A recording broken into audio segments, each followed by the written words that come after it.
KSRTC ബസ്സുകൾ സ്ത്രീകൾക്ക് സൗജന്യ യാത്ര സന്തോഷമായില്ലേ? എല്ലാവരും ആഘോഷിച്ചു, എല്ലാവരും വെൽക്കം ചെയ്തു. ഞങ്ങൾക്ക് പരാതിയില്ല കേട്ടോ. ഗവൺമെന്റ് സംവിധാനത്തിൽ ആർക്ക് ഇത് കൊടുത്താലും ഞങ്ങൾ എതിർക്കില്ല. പക്ഷേ നിങ്ങൾ ചെയ്യുന്നത് ഒരു വിഭാഗം ആളുകളെ ഈ കേരളത്തിന്റെ മണ്ണിൽ നിന്നും ഇല്ലാതാക്കിക്കൊണ്ട് മറുവിഭാഗത്തിന് ആ ആനുകൂല്യം കൊടുക്കുമ്പോൾ ഞങ്ങളും ഈ കേരള സംസ്ഥാനത്തിന്റെ ഭാഗവാക്കുകളാ. ഈ ജനാധിപത്യത്തിൽ വിശ്വസിച്ചുകൊണ്ട് ജനാധിപത്യം ഞങ്ങളെയും ഞങ്ങൾ ചെയ്യുന്ന തൊഴിലിനെയും സംരക്ഷിക്കുമെന്ന വിശ്വാസത്തിൽ ഞങ്ങൾ ഇവിടെ പ്രസ്ഥാനം നടത്തുമ്പോൾ നിങ്ങളത് കണ്ടില്ല എന്ന് നടിക്കുക. ഇന്ദിരാ ഗ്യാരണ്ടിയിൽ ഈ പദ്ധതി പ്രഖ്യാപിച്ചപ്പോൾ മുതൽ ഇതിനെപ്പറ്റിയുള്ള ആശങ്കകൾ ഞങ്ങൾ അറിയിച്ചതാ. മന്ത്രിമാരാകുന്നതിന് മുമ്പ് വിമാനായ VD സതീശൻ അവർ മുഖ്യമന്ത്രിയാകുന്നതിന് മുമ്പ് ഇതിന്റെ ഭീകരതയെ പറ്റി ഞങ്ങൾ അവതരിപ്പിച്ചതാ. അദ്ദേഹം പറഞ്ഞൊരു വാക്കുണ്ട്, ഞാൻ നിങ്ങളെയും കൂടി പ്രൈവറ്റ് മേഖലയെയും കൂടി ഇതുമായി ബന്ധപ്പെട്ട നിങ്ങളെയും കൂടി ചേർത്ത് പിടിച്ചുകൊണ്ടേ മുമ്പോട്ട് പോകൂ. പ്രിയപ്പെട്ടവരെ, നമ്മളെന്ന് വിശ്വസിച്ചു. ബഡ്ജറ്റിൽ വിസ്മയം കാണിക്കുമെന്ന് പറഞ്ഞു. ഞങ്ങൾ ആ വിസ്മയം പ്രതീക്ഷിച്ചു. എത്രയോ പ്രാവശ്യം ഞങ്ങൾ ബഹുമാനിയായ മന്ത്രിമാരോടും മുഖ്യമന്ത്രിമാരോടും പറഞ്ഞു, ഞങ്ങൾ തകരുകയാ. പ്രിയപ്പെട്ടവരെ, ഒരു തൊഴിൽ ചെയ്യുന്നവന് അത് അവസാനിച്ചിട്ട് മറ്റ് തൊഴിലിന് പോകാം.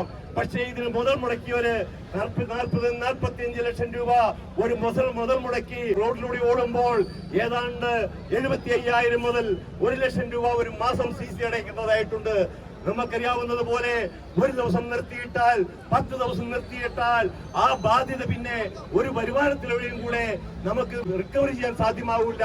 അതുകൊണ്ട് ഞങ്ങൾ വീണ്ടും ഓർമ്മിപ്പിച്ചു, സാറേ തീരുമാനങ്ങൾ ഉണ്ടാവണം, ഞങ്ങൾ എന്ത് ചെയ്യണം? ഞങ്ങളുടെ ഈ പ്രസ്ഥാനത്തിന് പ്രൈവറ്റ് ബസ് ഓപ്പറേറ്റേഴ്സ് അസോസിയേഷന് രാഷ്ട്രീയമില്ല, കളറുള്ള കൊടികളില്ല.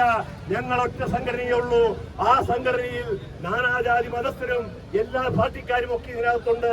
കാരണം ഇതൊരു ഉപജീവനത്തിന്റെ സംഘടനയാ. ഇതിന് രാഷ്ട്രീയത്തിന്റെ കളറില്ല, രാഷ്ട്രീയം കലർത്തുന്നില്ല. പക്ഷേ ഏത് സമയത്ത് ആര് ഭരിച്ചാലും അവരുടെ ഉത്തരവാദിത്തപ്പെട്ട കാര്യമാണ് ഞാൻ സൂചിപ്പിച്ചതുപോലെ ഈ വ്യവസായത്തെ മുമ്പിട്ട് കൊണ്ടുപോകുക എന്ന് പറയുന്നത്. പ്രിയപ്പെട്ടവരെ, നിങ്ങൾ കാണുന്നുണ്ടല്ലോ, പ്രിയദർശിനി ഓടുന്നുണ്ട്, നിലകം ഓടുന്നുണ്ട്, യഥേഷ്ടം നിങ്ങൾ യാത്ര ചെയ്യാൻ പറയുന്നുണ്ട്. ഓരോ KSRTCയും 10-15,000 രൂപ കളക്ഷൻ ഉണ്ടായിരുന്നത് ഇന്ന് സർക്കാരിൽ അവതരിപ്പിക്കുന്ന കണക്ക് 26-27 രൂപയുടെ കളക്ഷന്റെ കണക്കാ. ആ കണക്കെന്ന് പറയുന്നത് 0 ടിക്കറ്റ് അടിച്ചതാ. അതിന്റെ കൂടി ബാറ്റ അത് ഓടിക്കുന്ന പണി ജോലിക്കാർക്ക് കൊടുക്കുക. അങ്ങനെ ആ പൈസ സർക്കാർ മാസാമാസം അവർക്ക് വിട്ടുകൊടുക്കുക. നിങ്ങൾക്കറിയുമോ, 15 ദിവസം പൂർത്തീകരിച്ചപ്പോൾ കോടി രൂപയാണ് ഈ പറയുന്ന സർക്കാർ ഖജനാവിൽ നിങ്ങളും ഞാനും നമ്മൾ ഓരോരുത്തരും തീപ്പെട്ടി മുതൽ കാറ് വരെ വാങ്ങിക്കുന്ന പൈസ സർക്കാർ ഖജനാവിലേക്ക് അടയ്ക്കുന്നത് ഏതെങ്കിലും ഒരു വിഭാഗത്തിന് വാരിക്കോരി കൊടുക്കാനല്ല, മറിച്ച് ഇന്നും പിന്നോക്ക മേഖലയിൽ നിൽക്കുന്ന ഈ കേരള സംസ്ഥാനത്തെ പാവപ്പെട്ട സ്ത്രീകളെ ഉദ്ധരിക്കാനാണെന്നാണല്ലോ പറഞ്ഞത്. അവരുടെ മുന്നേറ്റത്തിനാണെങ്കിൽ ഞാൻ കാണിച്ചു തരാം.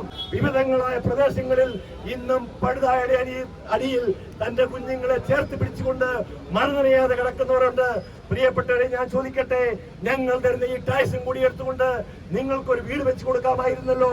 കേരള ഗവൺമെന്റ് ലൈഫ് ഭവന പദ്ധതിയിൽ നമുക്കറിയാം എത്രയോ പേര് അപേക്ഷ വെച്ചിട്ട് ആദ്യം കിട്ടുന്ന 48,000 രൂപയ്ക്ക് വേണ്ടി കാവല് കിടക്കുമ്പോഴാണ് നിങ്ങൾ അവരുടെയും ഞങ്ങളുടെയും നമ്മുടെയും കയ്യിൽ നിന്ന് ടാക്സ് ആണെന്ന് പറഞ്ഞ് മേടിക്കുന്ന പൈസ കൊടുത്ത് സ്ത്രീകൾക്ക് ഞങ്ങൾ പറയുന്നു, ഭീഷണിയല്ല, ഇത് ജീവന്റെ സമരമാ, ഞങ്ങളുടെ പ്രസ്ഥാനത്തിന്റെ സമരമാ. 10-30 വർഷമെങ്കിലും ഈ വ്യവസായത്തിൽ വന്നിട്ടായ ആളുകളാണ് കൂടുതൽ. ഞങ്ങൾക്ക് ഇനി വേറെ എവിടത്തേക്കും പോകാൻ പറ്റില്ല.